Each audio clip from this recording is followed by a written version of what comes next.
All right, let's have a bit of a catch up on what's been happening over the last week. We've had I've had a few little setbacks, but nothing we can't fix. So let's start with the. We'll start at the most obvious, not in necessarily the order in which they happened or anything like that. As I said last video, both fuel tanks have got leaks. The one thing that you really don't want when you've built your fuel tanks is to have them leak. You work as clean as you can. You keep the tanks absolutely spotless. You wash them with acetone. You wash the rivets with acetone, and they still leak. Now, I've got to accept responsibility. I was the only one working on them, and it's so obviously it's my fault. But we need to play on from now, and what I had a half a go at trying to fix up the leaks, and it wasn't successful. Partially successful. It slowed them down quite a bit, but didn't fix it. So what I've decided to do is I've decided to slosh the tanks. That involves taking the wings off, putting a cleaning agent, a degreasing agent in. Now the wings, the tanks are already fairly clean, although they've both had fuel in them now. Even one of them only had a couple of litres, but they've both had fuel. So I'm going to clean them out, get rid of any of that fuel residue. And then you put a chemical compound in that you swish the tank around from one side to the other and up and down and inside out and back to front, so that chemical runs into every single nook and cranny inside the tank, and then you tip out the excess and let it dry out, and Bob's your uncle, apparently. And when that chemical dries out, it's a fuel resistant chemical, and there you go, no more leaks. So I've sort of avoided it. I didn't use it on the RV. The RV's been flying for nearly 25 years. I think it's 25 years this year, actually. And hasn't looked like leaking. But this thing, if you've built your own, you'll understand that how they don't all leak has got me beat. But anyway, I didn't slosh the RV, and I'm glad I didn't. I'm happy I didn't, and obviously it didn't need it. This probably does, and I would almost venture that yours probably leaks as well to some extent or another. So if you've had any experience with fuel sealant or fuel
these couple of drains.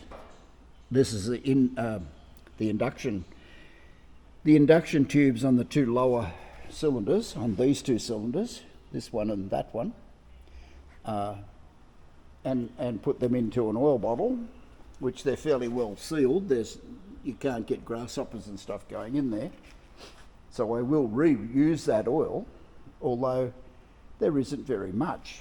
There's this little bit in the tube, which may or may not run, but that's it. That's all it's managed to find itself into the wrong location. So maybe I was panicking over nothing before. I dare say time will tell. I'll clean this drip tray up and maybe even and measure that oil, and we'll see what we've got. But that's where I am. That's where I'm at. I probably might start undoing the wings and take some of the panels off and things to get them ready to come off, but that'll be next week. I won't take the wings off until next week, and there's no need to, because the sloshing gear won't be here. So that's where we are. Rosie's aeroplane, this Renegade here, it's for all intents and purposes ready to fly. We had a bit of an issue with paperwork, because the aeroplane's flown very, very, very few hours, very few indeed. I can't remember off, but it's less than 5, let's say, something like that. And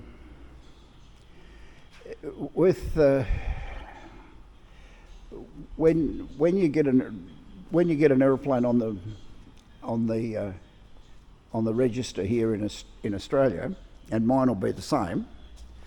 Once I apply for a certificate of airworthiness, the very first one you apply for, they'll only give you, the civil aviation will only give you 12 months certificate of airworthiness. That enables you to go and do your test flying and establish your stall speed and your best glide speed and all the rest of it, all the things that you're meant to check. You're able to do that in that first year. It's 1 year and 25 hours. Yeah. This aeroplane hasn't done its 25 hours, but its year ran out, so we have to apply for a new certificate of airworthiness, which I've done, and also next week. That should hopefully come through next week, and then we'll have to fly the 25 hours off this, which that's terrible. Have to do it, I suppose. Have a look at the weather. It's absolutely superb out there. There's not a breath of wind. Sun shining. It's probably 25 degrees, 28 degrees maybe, something like that. No, maybe 25. It probably doesn't get a whole lot more perfect than what it is right now. And yeah, and it'll be like that for the next month or two anyway. So yeah, watch this space. We'll do we'll be doing a bit of flying in this one, and as well as preparing mine. Mine will be a bit of a different story. A lot of the things I need to do with this aeroplane, Rosie would already have done with her aeroplane. It, for instance, has already had its weight and balance. Mine has still to be weight and balanced yet. Matter of fact, there's a weight and balance sheet on the back of the front seat.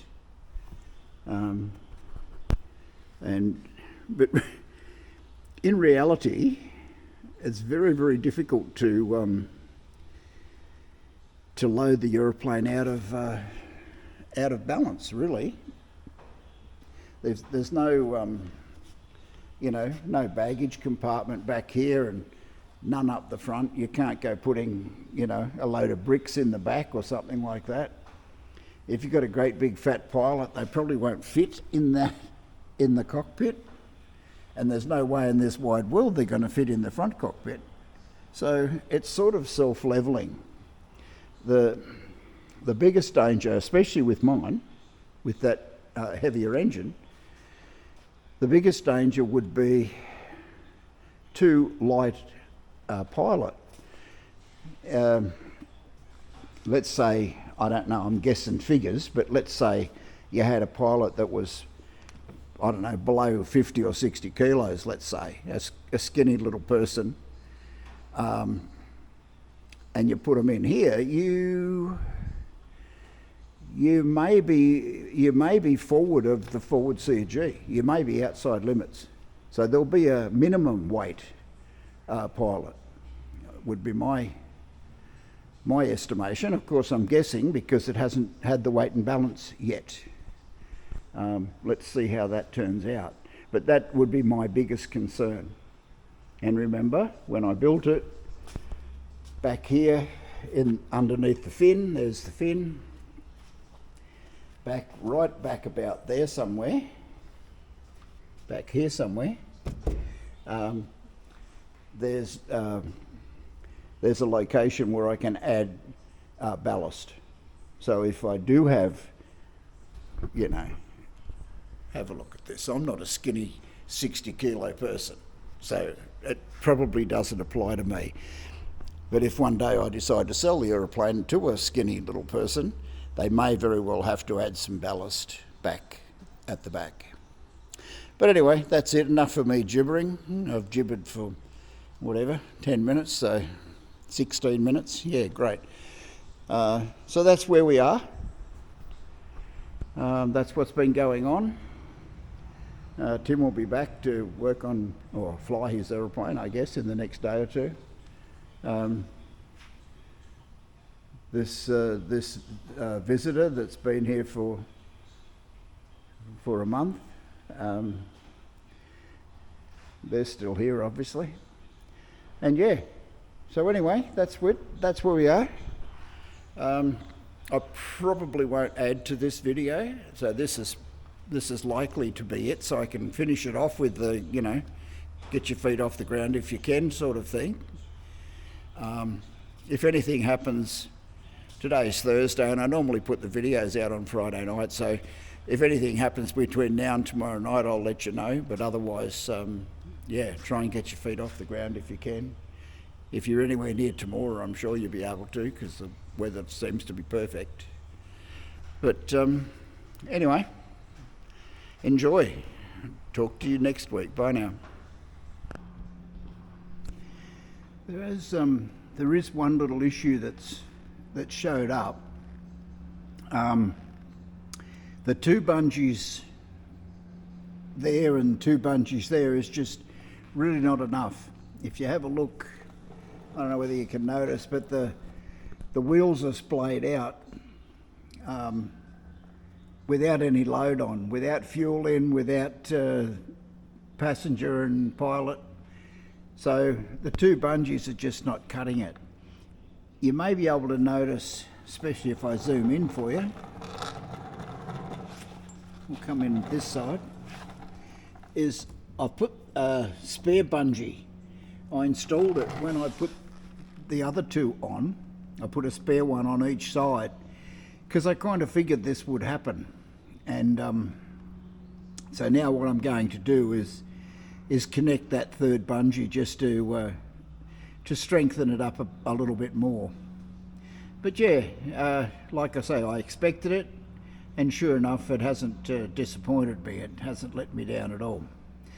So you've seen me doing bungees before, but I'll whack those on and see how the undercarriage stands up at that point. Well, there's one done. It's got three bungees on that left-hand one. This one's still only got the 2 bungees and the spare one. I'm going to call it quits for the day, and tomorrow I'll try and do this, the 3rd bungee on this side. But yeah, it put up a fight. There's no question it put up a hell of a fight. But anyway, I've lived to tell the tale, so it can't be too bad. There it is.